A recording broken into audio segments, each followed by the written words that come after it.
بہت کم لوگوں کو یہ خیال تھا کہ مین کویشچن اٹھا کہ خدا بار بار کیوں اپنا نام ریپیٹ کرتا ہے قرآن؟ کیا وہ ایگوئسٹ ہے؟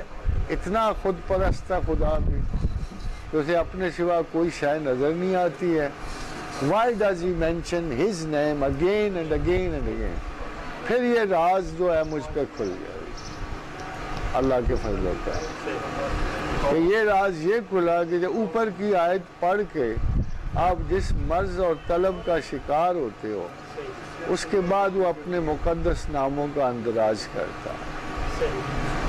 مثلا وہ جو بڑے بڑے امراض ہیں آپ کے اندر، جیسے اس نے کہا کہ عزرت الانفس الشح، میں نے تمام جانوں کو بخل جان پہ جمع کیا، مگر اگر خدا نہ چاہے تو کسی جان کو بخل جان سے نجات نہیں۔ اس کے بعد اس نے کہا واللہ شکور حلیم عالم الغیب والشہادت العزیز الحکیم۔ اس میں وہ راز چھوڑ گیا کہ اگر تم شکر کرتے رہو اور حلیم الطبع رہو گے تو تم بخل سے جان چھڑا گے۔ یہ وہ راز تھے جو قرآن کی آیات۔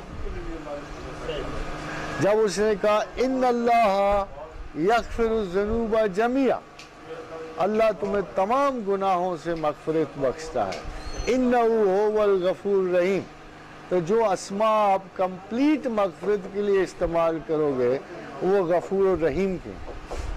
پھر حضرت یہ ریپیٹ ہوا کہ ما ابری و نفسی، نفس سے کون بری؟ ان النفس لعمارۃ بالسوء، یہ تمہیں ہمیشہ برائی کا حکم دیتا ہے، الا ما رحم ربی، ہاں اگر اللہ رحم کرے تو نجات ہے، ان ربی غفور الرحیم۔ دیکھا آپ نے راز کیسے کھولتا ہے؟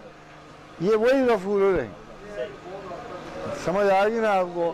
تو یہ وہ اپنے لیے نہیں لکھتا، وہ روب نہیں ڈالتا، وہ آپ کے بدترین جو ہے نا، جو آپ کے نفس کے اشکال ان کو لکھتا ہے، پھر دور کرنے کے لیے پھر نیچے اپنے وہ اسماء گرامی لکھتا ہے جن سے آپ اس بحران پر قابو پا